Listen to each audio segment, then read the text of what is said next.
বিভিন্ন কোটার কারণে মেধাবীদের চাকরি পেতে সমস্যা হয়, কোটা থাকা আসলে দৃষ্টিকোণ থেকে ন্যায়সঙ্গত কিনা।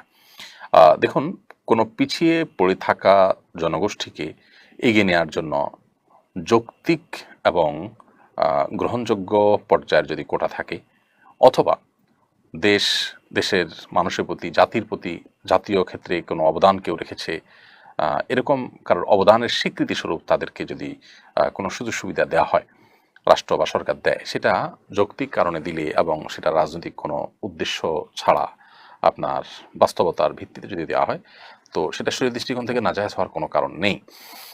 বাট সেটা যদি অযৌক্তিক কারণে দেওয়া হয় অথবা অযৌক্তিক রেশিওতে দেওয়া হয়, তাহলে সেটা অবশ্যই অন্যায্য হবে এবং জুলুমে পর্যবসিত হবে। বিশেষ করে যে সমস্ত জায়গায় আসলে মেধার ক্ষেত্রে ছাড় দেওয়া উচিত নয়, যেখানে আসলে মেধাই সব কিছুর উপরে প্রায়োরিটি পাওয়া উচিত, না হলে জাতি ক্ষতিগ্রস্ত হবে, মানুষ ক্ষতিগ্রস্ত হবে, বিভিন্নভাবে আমাদের স্বার্থ ক্ষুণ্ণ হবে জাতির। সেরকম জায়গাতে বিশেষ করে এই ধরনের ফ্যাসিলিটিস যদি থাকে, কোটার ফ্যাসিলিটিস বা কোটার সুযোগ, তাহলে সেক্ষেত্রে এখান থেকে জাতি ক্ষতিগ্রস্ত হতে পারে এরকম কোনো সিদ্ধান্ত নেওয়ার মতো ব্যাপার হলে সেটিতে অবশ্যই অন্যায় হবে। এগুলো আসলে পরিস্থিতি এবং ডিমান্ড, প্রয়োজন এবং আপনার আমাদের সাধ্য, এই সব কিছুকে সমন্বয় করে এগুলো করতে হবে। এগুলোর ক্ষেত্রে রাজনৈতিক উদ্দেশ্য, ভোটের রাজনীতিকে মাথায় রেখে করলে অথবা অন্য কোনো কারণে করলে, আহ, অথবা যে কোনো কারণেই হোক না কেন, তাতে জাতীয়ভাবে আমরা ক্ষতিগ্রস্ত হলে সেরকম সিদ্ধান্ত যদি নেওয়া হয়, সেটা অবশ্যই ভুল হবে এবং অন্যায় হবে। অনেক সময় দেখা যায় যে আমরা এই জাতীয় কোটার কারণে নানামুখী বিপত্তির মুখে পড়ি। মেয়েদের জন্য যে কোটার ব্যবস্থা রাখা হয়েছে এবং বিভিন্ন সেক্টরে তাদের জন্য বিশেষ বিশেষ কোটা, বিশেষ করে নার্সিংয়ের কাজে মেয়েদের কোটা অনেক বেশি ছেলেদের তুলনায়, এরকম আর অনেক জায়গা আছে। তো এই যে কোটা, এই কোটাগুলো বেশিরভাগ ক্ষেত্রে যে সমস্যা তৈরি করে তা হলো ছেলেরা, যুবক ছেলেরা তারা বেকারত্বের হার তাদের মধ্যে বাড়তে থাকে। মেয়েদের, তাদের স্বকীয়তা বজায় রেখে মেয়েরা মেয়েদের অঙ্গনে কাজ করবে, ইসলাম সেটাকে নিষেধ করে না। একজন মুসলমান হিসাবে আমরা কেউ সেটাকে ডিনাই করি না। একজন মেয়ে, নারীদের যে সমস্ত সার্ভিসের ব্যাপার থাকবে সেগুলো একজন মেয়ে দিবেন, সেটাই কাঙ্ক্ষিত। অতএব তিনি সেই জায়গাতে কাজ করবেন, করতে পারেন। কিন্তু তাকে ছেলেদের সাথে যদি মিশিয়ে ফেলা হয় বা যেখানে ছেলেরা কাজ করতে পারে সেখানে ছেলেদের তুলনায় তাদেরকে যদি প্রায়োরিটি দেওয়া হয়, তাহলে সেটা কি হবে? তার ফলশ্রুতিতে যা হওয়ার তা হচ্ছে, সমাজ আমরা দেখতে পাচ্ছি। একজন মেয়ে, তিনি যদি স্বাবলম্বী হন, আর্থিকভাবে শক্তিশালী হন, তিনি দুর্বল ছিলেন একসময়, এরপর আস্তে আস্তে তিনি শক্তিশালী হয়েছেন। বাস্তবতা হলো যে এরকম পরিস্থিতি তৈরি হলে তখন এই মেয়ের সংসার খুব বেশি একটা টেকে না বা দাম্পত্য কলহ তার দিন দিন বাড়তে থাকে।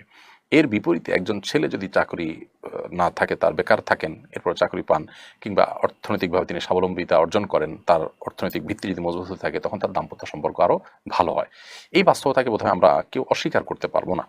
এটাকে নিয়ে আমরা যে যত কথাই বলি, কিন্তু এই চিত্রটাকে অস্বীকার করবার কোনো সুযোগ নেই। তো কোটার ক্ষেত্রে বিশেষ করে এই জাতীয় বৈষম্য বা এই জাতীয় অনাচার বা এই জাতীয় সমস্যা বা সংকট যদি সৃষ্টি করে, সেটা অবশ্যই অযৌক্তিক হবে, অন্যায্য হবে। এই জন্য এটা ভ্যারি করবে যে পরিস্থিতিটা কি, কতটুকু রাখা হলো, অনেক বেশি রাখা হলো কিনা, তাতে আমাদের মেধাবীদেরকে কাজে কর্মে লাগতে নিরুৎসাহিত করা হয় কিনা, মেধাবীরা দেশ ছেড়ে বিদেশে চলে যায় কিনা, মেধাহীন লোকরা চলে এসে আমাদের জাতীয় সেক্টরে সমস্যা তৈরি করে কিনা, এই বিষয়গুলো খুবই গুরুত্বপূর্ণ। অতএব সেগুলোকে মাথায় রাখা দরকার। পশ্চিমারা বিভিন্ন লোন, সুযোগ সুবিধা দিতে গিয়ে আমাদের দেশে যারা যখন ক্ষমতা থাকে, সরকারকে চাপ দিয়ে সমস্ত কোটাগুলো, বিভিন্ন কোটা তারা তাদের মতো করে আদায় করে নেয়।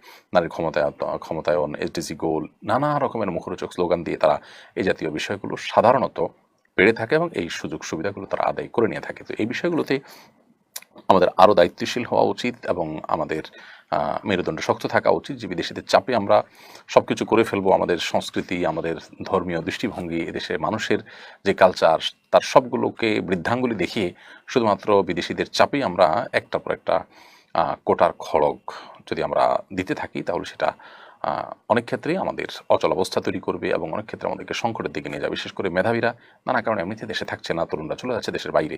এর যদি এভাবে চলতে থাকে, তাহলে সেক্ষেত্রে নিশ্চয়ই সেটা আমাদের কারোর জন্য ভালো কিছু বয়ে আনবে না। অতএব মৌলিকভাবে আমি শরিয়ার দৃষ্টিকোণ যদি বলি, তো একজন পরিবারের কর্তা যেরকম তার পরিবারের সদস্যদের মধ্যে কোনো একজন পিছিয়ে আছেন তাকে এগিয়ে নেওয়ার জন্য বিশেষ কোনো সুবিধা দিলেন, এটা যেরকম নাজায়েজ নয়। অতএব রাষ্ট্রীয়ভাবে রাষ্ট্র যারা পরিচালনা করছেন তারা কোনো ক্ষেত্রে কোটা ব্যবস্থা রাখলে সেটা নিষিদ্ধ নয়।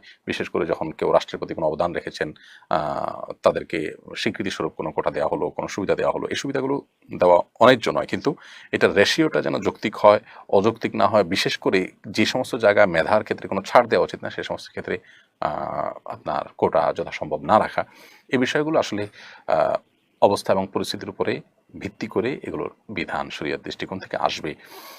এখানে অসৎ উদ্দেশ্য যদি কাজ করে, রাজনৈতিক টার্গেট লক্ষ্য যদি কাজ করে, জাতির ক্ষতি হোক আর লাভ হোক, তাহলে সেক্ষেত্রে সেটা যে অন্যায়, সেটা যে গুনাহের কাজ হবে সেটি বোঝার জন্য পণ্ডিত হওয়ার প্রয়োজন নেই।